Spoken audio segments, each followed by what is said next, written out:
I'm Mike DeLuca. Welcome to this rare In the Trenches look at the craft of screenwriting. Today I'm joined by John Hamburg, who co-wrote the screenplays for Meet the Parents, Meet the Fockers, and Zoolander. He also wrote and directed the films Safe Men and Along Came Polly. Thank you, John, for being here. My pleasure. It's good to see you. Now, when you went to NYU grad school, you went for 2 years, but kind of declined to stay for the Yes. degree. What, were you in a rush, or what drove you out the door? I loved it my first year, and that's when I made Tick. I made it my first year. It was an 8-minute, color sync film. I did that, and then the second year, I started to feel like my entree into the business is going to be through writing. I'm going to write a script that hopefully will be good enough that I'll get the chance to direct it. And if I'd stayed, it really would have been a 4-year program. So I was like, rather than stay for a total of 4 years, I'd rather write, really learn the craft of writing feature scripts, because that's what I'm going to be doing as a career if it all works out. What was the genesis of the Meet the Parents project for you? I know you were brought in after an initial screenplay had been written. How did that all come about?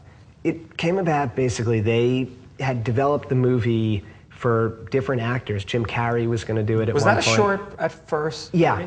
I never knew that. I didn't know that till later also, but it began life as kind of a short film, right? It was an hour-long short film. Okay. And I only learned that when the movie went into arbitration. And suddenly I was like, oh, I see. And by arbitration, you mean arbitration by the Writers Guild Yes. to determine screenplay credit? To determine screenplay credit. So then it got put together with Jay Roach directing and Ben Stiller and Robert De Niro as the stars. But originally it was potentially a Jim Carrey vehicle? Jim Carrey vehicle, yeah.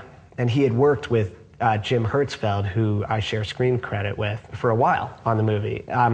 Anyway, so they started, they had a start date and they were ready to go, and they did a reading of it, and I think felt like some things really worked and other things, they didn't work as well as they wanted to. That's where they just assemble actors to literally sit at a table and just read the script cold and see. Yeah, I think De Niro loves doing that because I think it gives him a sense of, and Ben does too, of how is this thing, what kind of movie is it going to be? And so they did this read through, and I listened to it and had some thoughts about it, and then met with the producer and the director.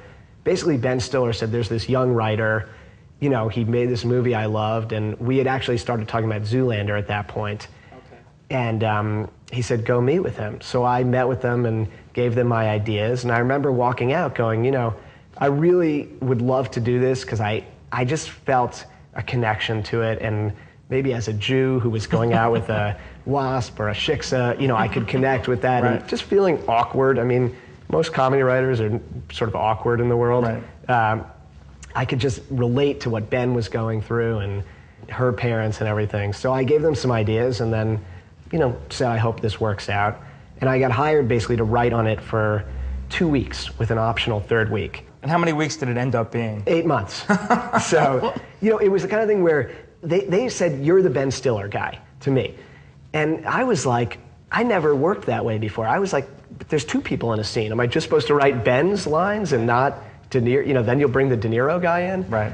And that's how I think a lot of Hollywood movies work, where they're like, he's a specialist in this kind of thing. But Jay was like, just do everything. Oh, so that's interesting. Do you think that they had in mind, John will handle Ben's side, and then we'll bring in a person to handle other stuff? Were they looking at it that segmented? That's what I think. Mm-hmm. I think they were saying, John will make it funny for Ben, and he knows how to write for this guy, and and then we'll get Nick Pileggi for De Niro's part. Right, exactly. I mean, that would have been a weird kind of movie. And you're saying Jay Roach, to his credit, just said, let's please God, let's have one writer take us the rest of the way. Yeah, I mean, he just said, he didn't know if it would work at all, but he said at least, I think he had watched Safe Men and read some of my writing and just said, just do what you're gonna do. Because I spent a lot of time with him, pitching him a new outline for the story. I mean, a lot of the script was terrific and there were funny set pieces, but I had some new ideas. So he knew it wasn't crazy, what I was gonna do. I didn't just go off and do it. And then I wrote the first act, basically. I rewrote the first act. Right. I was like, every 3 days, I'll give you another 30 pages. And I remember sending it in, and then I didn't hear from him. And I walked around the block and go, okay, well, this was a good run. I'm gonna get fired, but I won't do that optional week. But, it was a great experience. And And it turned out he had left a message on my answering machine, but my machine was broken. Oh, I didn't have an office. That's or like a anything romantic that. comedy scene, where it's just like Yeah. waiting by the phone and the machine broke. That's right, exactly. It was tough, you know. And then I got the message that said, "Yeah, this is good. You know, let's keep going." And do you have a different approach for writing a self-contained kind of comic set piece scene as opposed to your approach to writing the script at large or in general? Is it ever a separate process to the set piece versus the overall picture? It's funny, that's like a term. I was just talking about this with somebody yesterday, because they were like, "What's a set piece?" I was like, "I don't really know," but I know that studio executives keep wanting me to bring them to movies. Right. I was like, "Is it a piece that takes place in a set, but doesn't everything take place in a set?" I don't really know. Right. How did the studio execs phrase that in notes you get back in terms of? They go, "We need more set pieces in the second act. We love this set piece." You know, like I had pitched along it was untitled forever. That's why I say what became Along Came Polly. And I pitched, you know, to the heads of Universal what I thought was this really sort of layered romantic movie, you know, funny, a total comedy, but about a guy who's planned his life out and the rug gets pulled out from under him, and don't we all plan things and it doesn't work out? Sure. And I pitched this whole thing, and then I walk out, and I remember the president of the studio going, "That scene in the bathroom is a great set piece." I was like, that's what it comes down to. You know, that's like, those are the memorable kind of things. But I never thought of it, to me it was just a scene that the character goes on. So I don't think, my writing, I'd never think like, here's a set piece in a bathroom, here's a set piece, you know, on a basketball court with Ben and Phil Hoffman, you know, and he rubs up against a sweaty guy. I always think of it like, what would this character do? Okay, it's like in Along Came Polly, it's Ben Stiller plays basketball, because I play basketball, so I think, you know, I just put myself in those situations, and I just think of the character. His nightmare would be to have to guard a really sweaty guy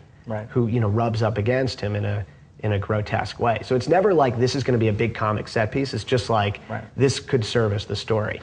Did you also have a bad Indian food experience in your history? Not as bad as what Stiller goes through. Right. But I think I'm like both characters in that movie. I love ethnic food, but I'm a Jew with stomach issues. So in the process of your outlining, or in the process of you coming up with your story, even if when you pitch it verbally, the comic scenes organically come out of just where the story's going to go. And it sounds like you use character as a base for where things can get funny. Yeah, to me, character is everything. That's where I start. You know, I have ideas for the characters, and I have the basic germ of an idea for the movie, but then I start to really think about the characters, and I feel like they dictate where the story goes. So it's all that, you know, and I picture, what would the character hate? What would he like, you know, he or she, whatever it is. And even a movie like Zoolander, which is jokes, a lot of jokes, but to me, I thought of them as they're very serious about their lives. And I thought of them like the friendship between Derek and Hansel. To me, I treated like a real friendship. I can't even hear the word Hansel without replaying the entire film in my head and start cracking up. But yeah, I mean, you know. I saw the original VH1 short. Yeah. Is that a challenge, and you have experienced the short film making and expanding things, but was that a challenge to expand that to a feature-length story that could hold up and not be just a series of sketches? Feature films and sketch comedy are different, you know. And it was, definitely it was a challenge. And how do this ridiculous character, Derek Zoolander and Hansel and, you know, Mugatu, the Will Ferrell character, like how do you sustain that for an hour and a half and have, like, you know, we really talked a lot, more than I think anybody would suspect, of what's Derek's emotional journey and what's Hansel, you know, what's his journey. And I think, to me, like, I think where Ben did a great job directing it is like the movie, I love the movie, but I think it takes off when Derek and Hansel start to really team up together. It's really a love story between the two guys. That's in a what way. It is. Yeah. I mean, and we worked a lot on the story, and what could the story be, and what, we don't want it to just be a series of set pieces like we're talking about, or jokes, because then it's going to be whatever. It's not, then it's going to be a disposable movie that maybe, you know, some people like and some don't. I think it wasn't a huge hit when it came out, but I think part of the reason that, like for my life, that's one of the movies people bring up to me the most. I know for Stiller's life, you know, who's obviously out there as Ben Stiller, that's a big one in his canon. But I think, you know, it's lived on because the characters are sort of real in their own way.